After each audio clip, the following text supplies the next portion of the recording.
Hello friends, PSC codes and ട്രിക്സിൻ്റെ പുതിയൊരു വീഡിയോയിലേക്ക് എല്ലാവർക്കും സ്വാഗതം. അപ്പോൾ ഇന്ന് നമ്മൾ മലയാളത്തിൻ്റെ തന്നെയാണ് മോഡൽ ക്വസ്റ്റ്യൻസ് ആണ് ചെയ്യുന്നത്. ഇപ്പോൾ വീഡിയോ അവസാനം വരെ കാണുക. ഈ വരുന്ന എക്സാമിനൊക്കെ തീർച്ചയായിട്ടും ചോദിക്കാൻ സാധ്യതയുള്ള വളരെ ഇമ്പോർട്ടൻ്റ് ആയിട്ടുള്ള ചോദ്യങ്ങളാണ് നമ്മൾ നോക്കുന്നത്. ഓക്കെ, ഇതുപോലെ ഒരുപാട് മലയാളത്തിൻ്റെ ക്ലാസ്സുകളൊക്കെ നമ്മൾ ഈ ചാനലിൽ അപ്ലോഡ് ചെയ്തിട്ടുണ്ട്. അപ്പോൾ ഈ ചാനലിൻ്റെ പ്ലേലിസ്റ്റിൽ പോയി കഴിഞ്ഞാൽ നിങ്ങൾക്ക് ആ വീഡിയോസൊക്കെ കാണാം. അപ്പോൾ എന്തായാലും നമുക്ക് ഇന്നത്തെ ക്ലാസ്സിലേക്ക് കടക്കാം. ആദ്യത്തെ ചോദ്യം, സ്ത്രീലിംഗ ശബ്ദം എഴുതുക. ഘാതകൻ. ഘാതകൻ എന്ന പദത്തിൻ്റെ സ്ത്രീലിംഗ ശബ്ദം. ഓപ്ഷൻ എ ഘാതിക, ഓപ്ഷൻ ബി ഘാതക, ഓപ്ഷൻ സി ഘാതകി, ഓപ്ഷൻ ഡി ഘാതികി. ഏതാണ്? പ്രീവിയസ് ചോദിച്ചിട്ടുള്ള ചോദ്യം. ഘാതകൻ എന്നതിൻ്റെ സ്ത്രീലിംഗം.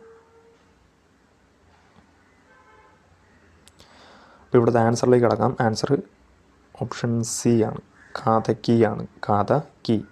ഘാതകൻ എന്നതിൻ്റെ സ്ത്രീലിംഗം ഘാതകി. ഘാതകി. അടുത്ത ചോദ്യം, കാർക്കോടക നയം ആശയം എന്ത്? ഇപ്പോൾ കാർക്കോടക നയം എന്നതിൻ്റെ ശരിയായ ആശയം.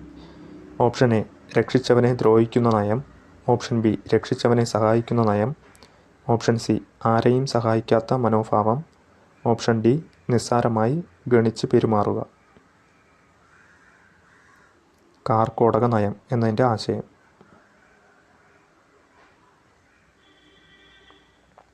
ഇതും പ്രീവിയസ് ചോദിച്ചിട്ടുള്ള ചോദ്യമാണ്. ഓപ്ഷൻ എ ആണ് ആൻസർ, രക്ഷിച്ചവനെ ദ്രോഹിക്കുന്ന നയം. കാർക്കോടക നയം എന്ന് വെച്ച് കഴിഞ്ഞാൽ രക്ഷിച്ചവനെ ദ്രോഹിക്കുന്ന നയം എന്നതാണ് ശരിയായിട്ടുള്ള ആശയം. ഓക്കെ,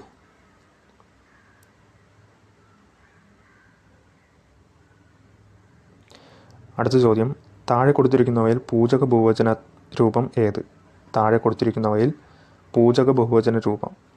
ഓപ്ഷൻ എ കാഴ്ചക്കാർ, ഓപ്ഷൻ ബി ഗുരുക്കൾ, ഓപ്ഷൻ സി പ്രേക്ഷകർ, ഓപ്ഷൻ ഡി അധ്യാപകർ. പൂജക ബഹുവചന രൂപം. സിമ്പിളാണ്. ഓപ്ഷൻ കാണുമ്പോൾ തന്നെ നമുക്ക് ആൻസർ കിട്ടും. ഏതാണ്? ഓപ്ഷൻ ബി ആണല്ലേ, ഗുരുക്കൾ. ഗുരുക്കൾ, സ്വാമികൾ, ഭീഷ്മർ, താങ്കൾ, നിങ്ങൾ, അധിപർ എന്നൊക്കെ പറയുന്നത് പൂജക ബഹുവചനത്തിൻ്റെ ഉദാഹരണങ്ങളാണ് അല്ലേ. നമ്മളവിടെ അത് ബഹുവചന പ്രത്യയം ചേർത്ത്, ഏകവചനത്തിലാണ് പറയുന്നത്, ബഹുവചന പ്രത്യയങ്ങൾ ചേർക്കുന്നു എന്ന് മാത്രം. ഓക്കെ, അപ്പോൾ ബാക്കിയൊക്കെ നോക്കിയേ. കാഴ്ചക്കാർ, പ്രേക്ഷകർ, അധ്യാപകർ, ഇതൊക്കെ അലിംഗ ബഹുവചനത്തിനുള്ള ഉദാഹരണങ്ങളാണ്. അതായത് അവിടെ നമുക്ക് ലിംഗം കണ്ടെത്താൻ സാധിക്കത്തില്ല. കാഴ്ചക്കാർ എന്ന് പറയുമ്പോൾ സ്ത്രീകളും പുരുഷന്മാരും ഉൾപ്പെടും. പ്രേക്ഷകർ എന്ന് പറയുമ്പോഴും അതുപോലെ തന്നെ അധ്യാപകർ എന്ന് പറയുമ്പോഴും അതിൽ സ്ത്രീകളും പുരുഷന്മാരൊക്കെ ഉൾപ്പെടും. അപ്പോൾ നമുക്കവിടെ ലിംഗം കണ്ടെത്താൻ സാധിക്കത്തില്ല. അപ്പോൾ അതുകൊണ്ട് തന്നെ അത് മൂന്നും അലിംഗ ബഹുവചനത്തിന് ഉദാഹരണമാണ്.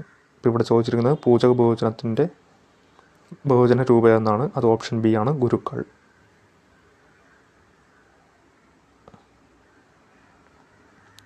അടുത്ത ചോദ്യം, മൃത്യുബോധത്തിൻ്റെ കവി എന്നറിയപ്പെടുന്നത് ആര്? മൃത്യുബോധത്തിൻ്റെ കവി. Option A S Radhakrishnan, option B S Guptan Nair, option C G Sankarakurup, option D P Kunhiraman Nair. മൃത്യുബോധത്തിൻ്റെ കവി എന്നറിയപ്പെടുന്നത്. ഇത് മുൻ വർഷങ്ങളിൽ ചോദിച്ചിട്ടുള്ള ചോദ്യമാണ്. ഇപ്പോൾ ഇവിടുത്തെ ആൻസർ നിങ്ങൾക്ക് കിട്ടിയെന്ന് വരുന്നു. ആൻസർ ഓപ്ഷൻ സി ആണ്, ജി ശങ്കരക്കുറുപ്പാണ്.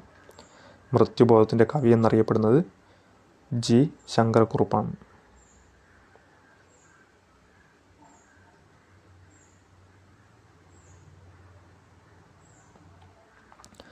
അടുത്തത്, ശരിയായ വാക്യം ഏത്? വാക്യശുദ്ധി എന്ന് പറയുന്ന ടോപ്പിക്കിൽ നിന്ന് വന്നിരിക്കുന്ന ചോദ്യമാണ്. ഓപ്ഷൻ എ കുട്ടികൾ സ്കൂളിൽ മണിയടിച്ചു കഴിഞ്ഞതിന് ശേഷമാണ് എത്തിയത്. ഓപ്ഷൻ ബി യോഗം തുടങ്ങി 1 മണിക്കൂർ കഴിഞ്ഞാണ് മന്ത്രി എത്തിയത്. ഓപ്ഷൻ സി അധ്യാപകൻ തൻ്റെ എല്ലാ ശിഷ്യന്മാരെയും ഒന്നുപോലെ തുല്യരായി കാണേണ്ടതാണ്. ഓപ്ഷൻ ഡി മറ്റാരിലും കാണാനാവാത്ത അനാദൃശ്യ കഴിവുകൾക്ക് ഉടമയാണ് ഗാന്ധി. ഇതിൽ ഏതോ ഒരു വാക്യമാണ് ശരിയായിട്ടുള്ളത്, അതേതെന്ന് കണ്ടെത്തണം.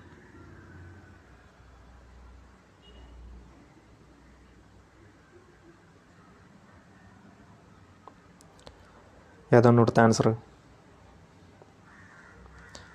അപ്പോൾ നിങ്ങൾ ഓപ്ഷൻസൊക്കെ വായിച്ചു നോക്കുക. ആൻസർ കണ്ടെത്താൻ സാധിച്ചെന്ന് ഞാൻ കരുതുന്നു. ആൻസർ ഓപ്ഷൻ ബി ആണ്. യോഗം തുടങ്ങി 1 മണിക്കൂർ കഴിഞ്ഞാണ് മന്ത്രി എത്തിയത്. അതാണ് ഇവിടെ ശരിയായിട്ടുള്ള വാക്യം. യോഗം തുടങ്ങി 1 മണിക്കൂർ കഴിഞ്ഞാണ് മന്ത്രി എത്തിയത്. അതിൽ തെറ്റൊന്നുമില്ല. ഇനി ഓപ്ഷൻ എ നോക്കിയേ, കുട്ടികൾ സ്കൂളിൽ മണിയടിച്ച് കഴിഞ്ഞതിന് ശേഷമാണ് എത്തിയത്. അപ്പോൾ കുട്ടികളാണോ സ്കൂളിൽ മണിയടിച്ചത്? അല്ലല്ലോ. അതുകൊണ്ടാണ് അവിടെ തെറ്റ്.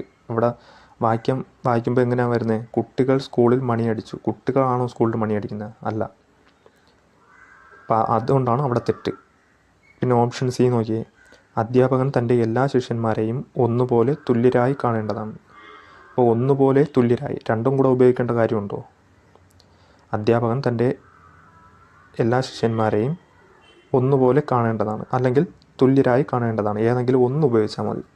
രണ്ടും കൂടെ ഉപയോഗിക്കേണ്ട കാര്യമില്ല. അതുകൊണ്ടാണ് അവിടെ തെറ്റ്. പിന്നെ ഓപ്ഷൻ ഡി നോക്കിയേ. മറ്റാരിലും കാണാനാവാത്ത അനാദൃശ്യ കഴിവുകൾക്കുടമയാണ് ഗാന്ധി. മറ്റാരിലും കാണാനാവാത്ത അനാദൃശ്യ രണ്ടും കൂടെ ഉപയോഗിക്കേണ്ട കാര്യമുണ്ടോ? ഒന്നുകിൽ മറ്റാരിലും കാണാനാവാത്ത കഴിവുകൾക്ക് ഉടമയാണ് ഗാന്ധി, അല്ലെങ്കിൽ മറ്റാരിലും ഇല്ലാത്ത അനാദൃശ്യ കഴിവുകൾക്കുടമയാണ് ഗാന്ധി. അങ്ങനെ പറഞ്ഞാൽ രണ്ടും കൂടെ ഉപയോഗിക്കേണ്ട കാര്യം ഇല്ല. അപ്പം അതുകൊണ്ടാണ് അത് തെറ്റാകാൻ കാരണം. അപ്പോൾ ഇവിടെ ശരിയായിട്ടുള്ള വാക്യം ഓപ്ഷൻ ബി ആണ്. യോഗം തുടങ്ങി 1 മണിക്കൂർ കഴിഞ്ഞാണ് മന്ത്രി എത്തിയത്.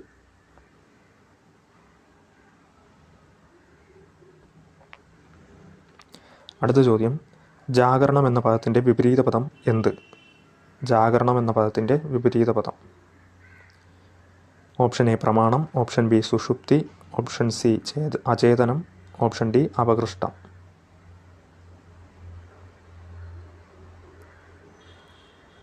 Previous year ചോദ്യമാണിത്.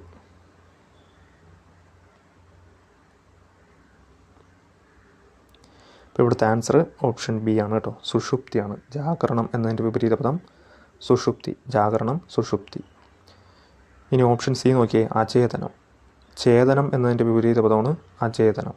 ചേതനം, അചേതനം. അതുപോലെ ഓപ്ഷൻ ഡി അപകൃഷ്ടം. ഉത്കൃഷ്ടം എന്നതിൻ്റെ വിപരീത പദമാണ് അപകൃഷ്ടം.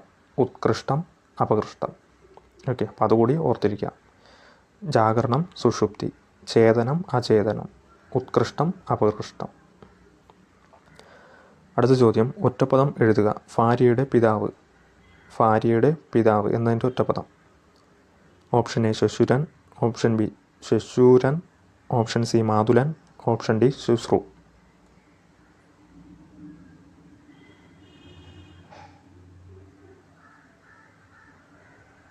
ഭാര്യയുടെ പിതാവ്. ഇതും പ്രീവിയസ് ഇയർ ചോദിച്ചിട്ടുള്ള ചോദ്യമാണ്. ഇപ്പോൾ ഇവിടുത്തെ ആൻസർ ഓപ്ഷൻ എ ആണ് കേട്ടോ. ശശുരൻ. ശശുരൻ എന്നതിൻ്റെ അർത്ഥം ഭാര്യയുടെ പിതാവാണ് കേട്ടോ. ഭാര്യയുടെ പിതാവ് എന്നതിൻ്റെ ഒറ്റപ്പദം ശശുരൻ. ഇനി ഓപ്ഷൻ സി നോക്കിയേ. മാതുലൻ. മാതുലൻ എന്നതിൻ്റെ അർത്ഥം അമ്മയുടെ സഹോദരനാണ് കേട്ടോ. അമ്മയുടെ സഹോദരൻ എന്നതിൻ്റെ ഒറ്റപ്പദമാണ് മാതുലൻ, അതായത് അമ്മാവൻ. മാതുലൻ എന്നതിൻ്റെ അർത്ഥം അമ്മയുടെ സഹോദരൻ. അതുപോലെ ഓപ്ഷൻ ഡി ശുശ്രു അല്ല കേട്ടോ. ശുശ്രു എന്നാണ്. ശുശ്രു. ശുശ്രു എന്ന് വെച്ച് കഴിഞ്ഞാൽ ഭാര്യയുടെ അല്ലെങ്കിൽ ഭർത്താവിൻ്റെ മാതാവിനെയാണ് ശുശ്രു എന്ന് പറയുന്നത് കേട്ടോ. ഭാര്യയുടെ അല്ലെങ്കിൽ ഭർത്താവിൻ്റെ മാതാവിനെ ശുശ്രു എന്നും അതുപോലെ പിതാവിനെ ശുശ്രുരൻ എന്നും, അല്ലേ? അങ്ങനെയല്ലേ പറയുന്നത്? അപ്പം ഓപ്ഷൻ ഡി ശുശ്രു എന്ന് വെച്ച് കഴിഞ്ഞാൽ ഭാര്യയുടെ അല്ലെങ്കിൽ ഭർത്താവിൻ്റെ മാതാവ്.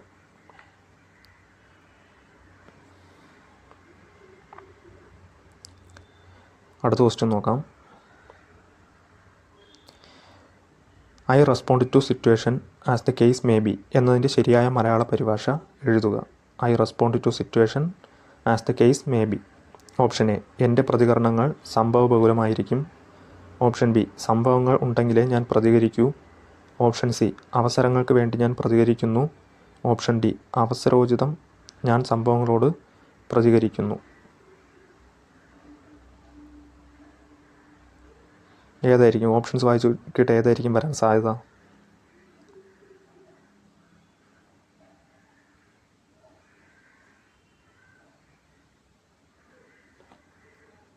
ഇപ്പോൾ ഇവിടുത്തെ ആൻസർ ഓപ്ഷൻ ഡി ആണ് കേട്ടോ. ഓപ്ഷൻ ഡി ആണ്. അവസരോചിതം ഞാൻ സംഭവങ്ങളോട് പ്രതികരിക്കുന്നു. അപ്പോൾ I respond to situation as the case may be എന്നതിൻ്റെ ശരിയായ മലയാള പരിഭാഷ അവസരോചിതം ഞാൻ സംഭവങ്ങളോട് പ്രതികരിക്കുന്നു. അവസരോചിതം ഞാൻ സംഭവങ്ങളോട് പ്രതികരിക്കുന്നു.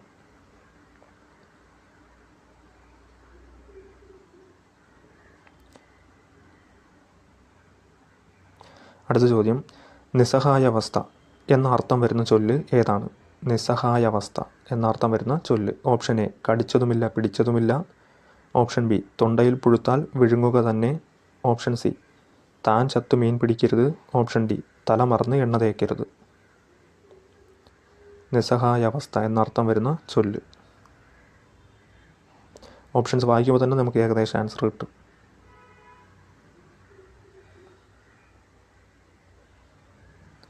ആൻസർ കിട്ടിയെന്ന് വിചാരിക്കുന്നത് ആൻസർ ഓപ്ഷൻ ബി ആണ്. തൊണ്ടയിൽ പുഴുത്താൽ വിഴുങ്ങുക തന്നെ. തൊണ്ടയിൽ പുഴുത്താൽ വിഴുങ്ങുക തന്നെ എന്നതിൻ്റെ അർത്ഥമാണ് നിസ്സഹായാവസ്ഥ കേട്ടോ. നിസ്സഹായാവസ്ഥ അവിടെ നിസ്സഹായാവസ്ഥേനെയാണ് സൂചിപ്പിക്കുന്നത്. അടുത്ത ചോദ്യം, മണ്ടൻ മൂത്താപ്പ എന്ന കഥാപാത്രം ആരുടെ സൃഷ്ടിയാണ്? മണ്ടൻ മൂത്താപ്പ എന്ന കഥാപാത്രം ആരുടെ സൃഷ്ടിയാണ്? ഓപ്ഷൻസ് ബെന്യാമിൻ, വൈക്കം മുഹമ്മദ് ബഷീർ, ഉറൂബ്, കോവിലൻ.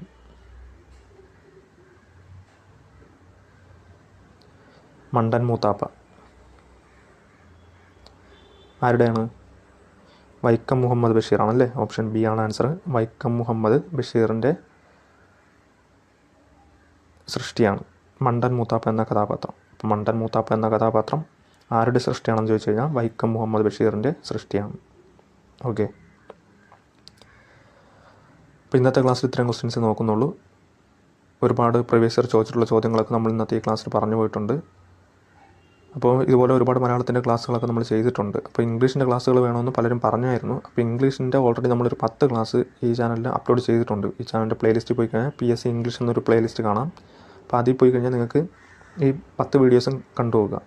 അപ്പം എന്നിട്ട് അതുപോലെ മതി എന്നുണ്ടെങ്കിൽ നമ്മൾ വീഡിയോ ഇനിയും ഇംഗ്ലീഷിൻ്റെ അപ്ലോഡ് ചെയ്യാം. കാരണം നിങ്ങളത് കണ്ടു നോക്കിയിട്ട് അതുപോലെ മതിയെങ്കിൽ നമുക്ക് വീഡിയോ അപ്ലോഡ് ചെയ്യാം. ഇനി അത് പോരാന്നാണെങ്കിൽ പിന്നെ ഇംഗ്ലീഷിൻ്റെ വീഡിയോ അപ്ലോഡ് ചെയ്തിട്ട് കാര്യമില്ല.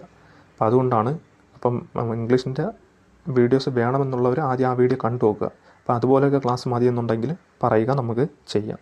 ഓക്കെ, അപ്പോൾ എന്തായാലും ക്ലാസ് കണ്ടു നോക്കുക. പ്രയോജനപ്പെടുമെന്ന് തോന്നിയാൽ ചാനലൊക്കെ ഒന്ന് സപ്പോർട്ട് ചെയ്യാനും കൂടി ശ്രദ്ധിക്കുക. പുതിയൊരു വീഡിയോയുമായി കാണുന്നവരെ ഗുഡ് ബൈ.